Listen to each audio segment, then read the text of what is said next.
Hey guys, 7 WWE Rocks here, and a lot of good news coming out from yesterday's Raw. We had Mick Foley named the general manager of Raw, which I'm glad, I guess. I like Mick Foley, but I don't really understand why Stephanie wouldn't pick a heel. I feel like that would just make more sense. But Dan O'Brien, general manager of SmackDown, I mean, come on, that's like the perfect choice. I love that. Championship rematch tonight on SmackDown Live with the draft and everything. Literally, I honestly cannot wait for the draft. Like, I think of it like as a really historic moment.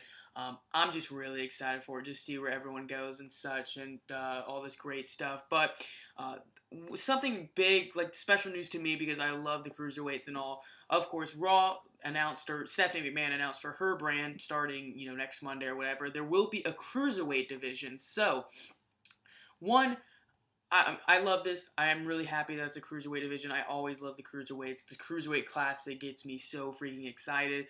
But I don't see why they wouldn't put it on SmackDown, especially with it being live and it's supposed to be this new awesome show where we're like, okay, we actually want to watch SmackDown now. I don't get why they wouldn't, especially with Daniel Bryan as the general manager. I mean, you could have him plug the cruiserweight classic along with his cruiserweights. I really don't understand that. How I would have booked it, I would have booked SmackDown having the tag teams, the fast-paced matches, the cruiserweights, the more younger, exciting talent, and Raw have the bigger names. Try to keep everything equal. SmackDown, of course, have some big names on there, like a Styles or Reigns or Cena, whatever. But Raw, I think, should have the bigger names because they got 3 hours, so they should be able to have the bigger people to really put all that together, I guess. But maybe that doesn't make sense. I don't know.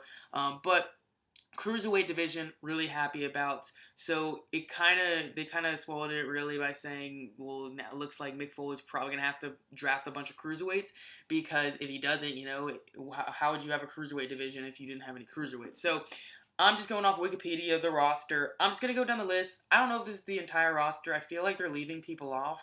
Maybe I'm stupid, but I just thought who would be good people for the Cruiserweight division or whatever. Right off the bat, Aiden English. I could see them. If him and Simon Gotch get taken apart, the Vaudevillains, they get drafted to different brands, whatever, I could see Aiden English being in it. Let me think. I'm going through a bunch of big guys. Enzo, maybe. Dolph Ziggler, Epico, Fandango would be good. Heath Slater, the Usos. That'd be really cool to see them in cruiserweight action, just separate. Also, that brings a big question: could the Usos be possibly drafted different brands, or do they have to be a tag team thing? Because that would be really crazy if they got drafted different bands, because they've done literally nothing else but tag team wrestling. Kalisto, I think if you're doing a cruiserweight division, Kalisto and Neville, if he's 100% healthy. I know he returned at live events, but those two should be the face of the cruiserweight division because they're freaking amazing. I really hope if they introduce a belt or they're like, this is a main event cruiserweight match or whatever, Neville and Kalisto should face off. I would love to see that. So yeah, Kalisto, Kofi Kingston would be good. I said Neville, Primo, Epico, whatever, R-Truth maybe. Sami Zayn, I would really love to see. That'd be really good as a cruiserweight. Sin Cara, Tyler Breeze, because they're literally doing nothing with him. So please put him in the cruiserweight division if he is drafted to Raw. Tyson Kidd, of course, when he returns. Victor, Xavier Woods, Zack Ryder. So a lot of cruiserweights are obviously going to be drafted to Raw, which I'm pretty happy about, the smaller guys. But yeah, I think it should have gone with SmackDown just because it would have made much more sense with Dan O'Brien being the general manager. He would want to draft cruiserweights, I would think. And NXT talent getting drafted, I just want to say real quick.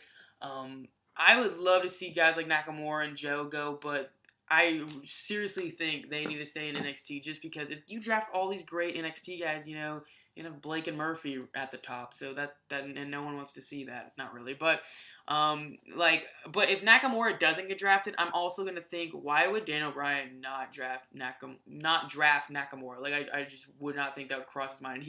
He would want, if this was a shoot draft, Dan O'Brien would pick Nakamura first in the draft. So I'm really looking forward to it. Unfortunately, something came up where I'm probably not going to be able to watch it live, which really, really disappoints me because I really wanted to watch it live and tweet with everyone and stuff. But probably going to have to watch it later in the night after, so I'm going to have to go offline and everything. I don't want to see anything about this. because it's supposed to be an awesome, awesome night, and I'm really, really looking forward to it. So enjoy the draft tonight. WWE Championship match, Ambrose versus Rollins again. Maybe they're gonna say we'll bring a world title to the SmackDown brand or whatever. All these draft picks, six NXT people are getting drafted up. Tag teams could be broken up. I'm really, really looking forward to it. So like, comment, subscribe, all the good stuff. Follow me on Twitter at 7WWE Rocks. Thank you guys so much for watching. As always, have a great day. Enjoy the draft.